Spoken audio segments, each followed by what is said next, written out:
Bismillahirrahmanirrahim. Assalamualaikum warahmatullahi wabarakatuh. Alhamdulillahirabbil alamin. Assalatu wassalamu ala asrafil anbiya'i wal mursalin wa ala alihi wa sahbihi ajma'in.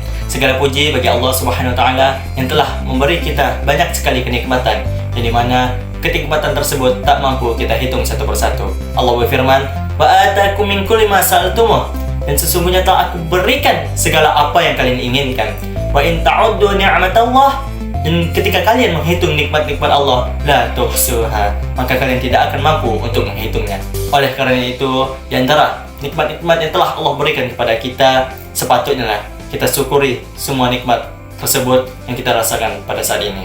Salawat serta salam kepada Nabi besar kita, suri tauladan kita, seorang jenderal, seorang panglima besar, seorang pemimpin umat akhir zaman, Habibana wa Nabiyana Muhammad sallallahu alaihi wasallam, kepada keluarga beliau, sahabat, serta pengikutnya hingga akhir zaman. Dan semoga kita semua mendapat syafaat beliau kelak di yaumil akhir. Amin, amin ya rabbal alamin. Ikhwa fillah rahimakumullah, Islam adalah agama yang diturunkan oleh Allah Subhanahu wa taala sebagai rahmatul lil alamin, rahmat bagi seluruh alam. Dan Islam sendiri telah disempurnakan oleh Allah Subhanahu wa taala dalam Quran surah Al-Maidah ayat 3. Allah berfirman, "Al-yauma akmaltu lakum dinakum," yang telah aku sempurnakan untukmu agamamu. "Wa atmamtu 'alaikum ni'mati," dan telah aku cukupkan nikmatku untukmu. "Wa raditu lakumul Islam madina," dan telah aku ridhoi Islam sebagai agamamu. Dan ternyata bukan hanya Islam sebagai agama saja yang diridhoi oleh Allah Subhanahu wa taala, namun siapapun yang menerapkan nilai-nilai keislaman pada dirinya, pada suatu kelompok organisasi atau institusi, kampus atau universitas yang menerapkan nilai-nilai keislaman, maka akan diridhoi oleh Allah Subhanahu wa taala.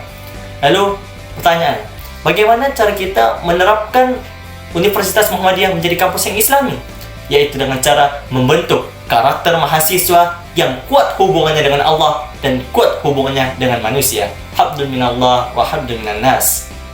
Lalu bagaimana cara kita menguatkan hubungan kita dengan Allah? Yaitu dengan cara memperbanyak sholat.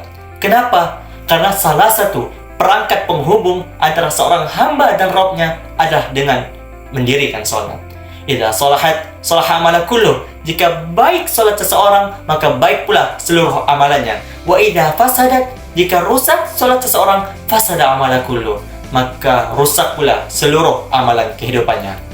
Banyak zaman sekarang orang-orang yang meremehkan tentang sholat ini, dan banyak juga orang-orang yang sholat namun mereka tidak paham bacaan yang mereka baca pada saat sholat. Coba kita tanyakan pada diri kita sendiri, paham nggak kita dengan bacaan yang kita baca pada saat sholat? Bersumber nggak bacaan-bacaan tersebut dalam jiwa kita? Karena seorang sahabat, Abu Bakar As-Siddiq, ketika dia baru pertama kali mengucapkan takbir Allahu Akbar pada sholat, bergetar seluruh jiwanya, bergetar seluruh badannya sampai ia meneteskan air mata. Bayangkan, baru pertama mengucapkan takbir sudah menetes air matanya. Bagaimana dengan kita? Paham tidak kita dengan bacaan sholat kita? Bergetar tidak jiwa kita saat kita mengucapkan takbir? Cobalah pahami bacaan-bacaan kita pada saat sholat. Ketika kita mengucapkan Allahu Akbar, lisan kita mengatakan, "Ya Allah, Engkau lah maha besar ya Allah." Pikiran kita menerjemahkan, "Ya Allah, Engkau lah yang maha besar ya Allah, Engkau lah yang maha agung ya Allah." Hati kita menyatakan bahwasanya, "Ya Allah, aku mengatakan Engkau lah yang maha besar ya Allah, aku mengatakan Engkau lah yang paling agung ya Allah, aku takut ya Allah." Ketika setiap harinya aku mengatakan Engkau lah yang paling agung ya Allah, setiap harinya aku mengatakan Engkau lah yang maha besar ya Allah, tapi aku tetap merasa lebih besar dari yang lain, aku tetap merasa sombong ya Allah, aku tetap mempunyai sifat yang angkuh ya Allah, aku takut ya Allah. Oleh karena itu, sebaiknya kita pahami seluruh bacaan-bacaan kita pada saat sholat. Kita perbaiki sholat-sholat kita, kita khusyuk dalam sholat kita. Karena sesungguhnya ketika seseorang baik dalam sholatnya, benar menunaikan sholatnya dari awal sampai akhir, maka otomatis akan menjauhkan mereka dari perbuatan-perbuatan buruk. Inna sholata tanha 'anil fahsya'i wal munkar. Sesungguhnya sholat itu mencegah dari perbuatan keji dan munkar. Oleh karena itu, sepatutnya lah kita benarkan sholat kita, kita perbaiki sholat kita agar hubungan kita dengan Allah semakin menguat. Selanjutnya, bagaimana cara menguatkan hubungan kita dengan manusia? Yaitu dengan cara menguatkan, menjadikan diri kita menjadi seseorang yang peduli terhadap banyak orang. Menjadikan diri kita seseorang yang bermanfaat bagi masyarakat luas. Sehingga kita melihat seseorang yang membutuhkan, kita beri bantuan. Ketika kita memiliki kelebihan, kita berikan kepada orang yang lebih membutuhkan. Karena sesungguhnya dalam hadis dikatakan bahwasanya al-mu'minana lil mu'minin akal bunyani. Sesungguhnya mukmin satu dan mukmin lainnya itu bagaikan bangunan yang kokoh. Ya, yashudduhu ba'duhu ba'dan. Setiap bangunannya saling menguatkan antara satu dan lainnya. Ketika satu bangunan roboh, maka roboh pula seluruh bangunannya. Oleh karena itu, ketika kita melihat teman-teman kita, ada mereka yang berbuat buruk, ada mereka yang berbuat maksiat, maka sepatutnya kita sebagai saudaranya mengajak mereka untuk berbuat baik. Sepatutnya kita sebagai saudaranya mencegah mereka dari perbuatan buruk, agar kita menjadi sebaik-baiknya umat. Kuntum khaira ummah, kata Allah, kalian adalah sebaik-baiknya umat. Kuntum khaira ummah, kalian sebaik-baiknya umat bukan karena kalian rajin tahajud. Kalian menjadi sebaik-baiknya umat bukan karena kalian membangun masjid. Kalian sebaik-baiknya umat bukan karena kalian haji dan umrah bolak-balik, bukan. Kuntum khairu ummah, kata Allah, kalian sebaik-baiknya umat kapan?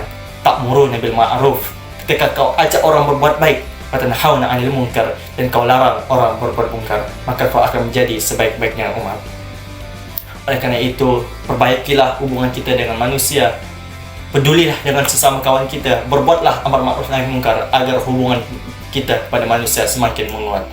Ikhwan fillah rahimakumullah, semoga kita diberikan oleh Allah Subhanahu wa taala kekuatan untuk bisa mendirikan solat dengan baik dan bermanfaat bagi manusia. Semoga kita bisa beramal ma'ruf nahi munkar sehingga kita digolongkan oleh Allah sebaik-baiknya umat yang berguna bagi kampus Muhammadiyah, bagi agama, dan bagi nusa dan bangsa. Dan semoga kita dikumpulkan oleh Allah Subhanahu wa taala dalam golongan orang-orang yang beriman dan beramal soleh. Amin amin ya rabbal alamin. Mungkin hanya ini yang dapat saya sampaikan, kurang lebihnya mohon maaf. Akhirul kalam. Assalamualaikum warahmatullahi wabarakatuh.